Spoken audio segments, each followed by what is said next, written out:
Ja sam Maja. Jej, ja sam Ivona. Pozdrav, ja sam Marina. Bok, ja sam Maja. Radimo u laboratoriju za neurokemiju I molekularnu neurobiologiju. Zavoda za molekularnu biologiju. A ja radim na odjelu za psihologiju Hrvatskog katoličkog sveučilišta. Zajedno surađujemo na znanstvenom projektu kojeg je financirala Hrvatska zaklada za znanost, Gdje istražujemo utjecaj majčinog metaboličkog stanja. I mentalnog zdravlja. Na serotoninski sustav posljedice i novorođenčeta. U serijalu predavanja neuroplatitologija saznajte ponešto O razvoju mozga i epigenetičkim mehanizmima. Mentalnom zdravlju u trudnoći. Jednom misterioznom organu. i blagu kojeg čuvamo u biobanci. Krenimo! Bog, dobrodošli u naš labos. Ja sam Ivona i obožavam puzzle i zagonetke, a nema boljeg misterija od ljudskog mozga. Ups. Ako ste za, riješimo ovu slagalicu skupa. Krenimo od trenutka kada počinje razvoj vašeg mozga, kada ste bili 3 tjedna stari embrio i veliki otprilike kao...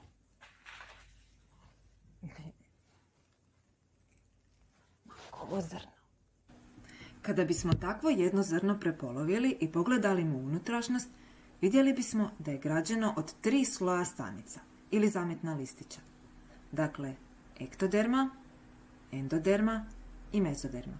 Tu je i notokord građom sličan hrskavici i ona zapravo čini kralješnjacima. Mi ćemo se fokusirati na ektoderm, jer od njega na kraju krajeva i nastaje vaš živčani sustav. Tu nam je notokord bitan jer on šalje signale dijelovima ektoderma i potiče ih na savijanje. Pri čemu nastaju neuralni nabori. Njihovim približavanjem nastaje udubljenje ili neuralni žlijeb, a kada oni dođu tik jedan do drugoga i konačno se ispoje, nastaje neuralna cijev. Da je zbilja riječ o cijevi, vidjet ćemo pogledamo li vas sa strane, a kada bismo vas pogledali odozgo ili s leđa, vidjeli bismo da se vaša neuralna cijev zatvara od svoje sredine prema krajevima, pri čemu se njen prednji kraj zatvara 25. dan nakon oplodnje, a stražnji kraj 28. dan nakon oplodnje. Nakon zatvaranja, na prednjem dijelu neuralne cijevi formirat će se 3 primarna moždana mjehurića, prosencefalon, mezencefalon i rombencefalon. Od stražnjeg dijela neuralne cijevi razvit će se leđna moždina. Kada ste bili otprilike 4 tjedna star embrio, vaša neuralna cijev bila je ovako savijena. I uskoro od rombencefalona razvijaju se mijelencefalon i metencefalon, a od prozencefalona nastaju diencefalon i telencefalon, koji se najbrže razvija i već u 5. tjednu trudnoće on zauzima popriličan dio vaše glave. Tako da nije nimalo čudno da se dio mozga koji je nastao od telencefalona naziva upravo velikim mozgom. Od diencefalona razvit će se talamus, hipotalamus i ostale strukture, od mezencefalona srednji mozak, od metencefalona most i mali mozak, a od mijelencefalona produljena moždina. Rast i razvoj mozga završava tek u ranim 20-ima, ali vaš mozak je u potpunosti funkcionalan već u 8. mjesecu trudnoće, kada ste veliki otprilike kao ananas. Ali srećom po vaše majke ne izgledate tako.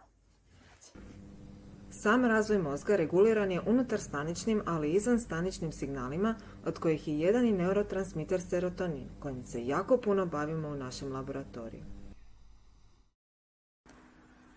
Što se unutar stanične regulacije tiče, mogli smo vidjeti kako svi ti različiti dijelovi mozga počinju svoj razvoj od istih stanica, ektoderma, a na kraju su građani od potpuno različitih živčanih stanica, koje se razlikuju i izgledom, dakle svojim izdancima, aksonima i dendritima, a zatim se razlikuju svojom funkcijom kao i sinapsama, tj. mjestima komunikacije s ostalim stanicama. Dakle, sve ove stanice imaju istu sekvenciju DNA, iste gene, a opet su toliko različite.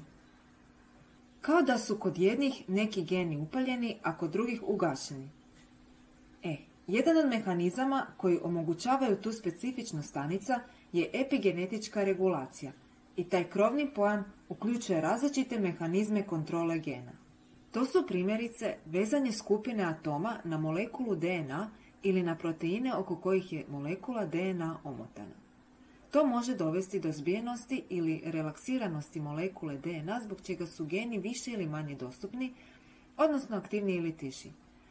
Na aktivnost gena utječu i male molekule RNA koje sprječavaju nastanak proteina od gena koje ciljaju.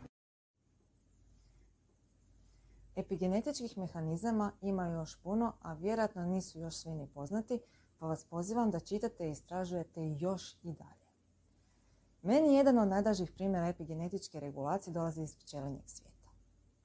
Pogledajmo samo razliku između radilice i matice. Imaju iste genome, ali dok jedna po cijeli dan radi i skuplja pelud, druga samo sjedi doma i rađa djecu. Ono što maticu čini maticom jest upravo matična mliječ kojom se ona obilno hranila cijelo vrijeme dok je bila ličinka. Za razliku od budućih radilica koje su matičnu mliječ jele samo na početku ličinačkog stadija, one ličinke koje su cijelo vrijeme razvoja bile hranjene matičnom mliječi imaju posebnu epigenetičku regulaciju gena potrebnih za razvoj matice. Kao kod pčela, i kod nas ljudi je dosta bitna prehrana u prenatalnom razdoblju.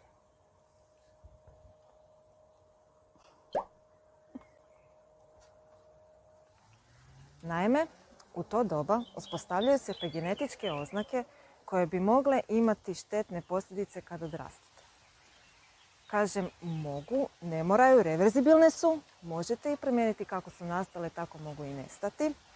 Danas možemo primjerice u stanicama krvi i pupkovine detektirati potencijalno negativne epigenetičke oznake i promijeniti ih svojim načinom života, možda čak i spriječiti njihove negativne posljedice. Za mene je to dobra vijest, nadam se i za vas. Nadam se da ste saznali nešto novo i zanimljivo. I nikako ne propustite pogledati ostale nastavke serijala Neuropacentologija.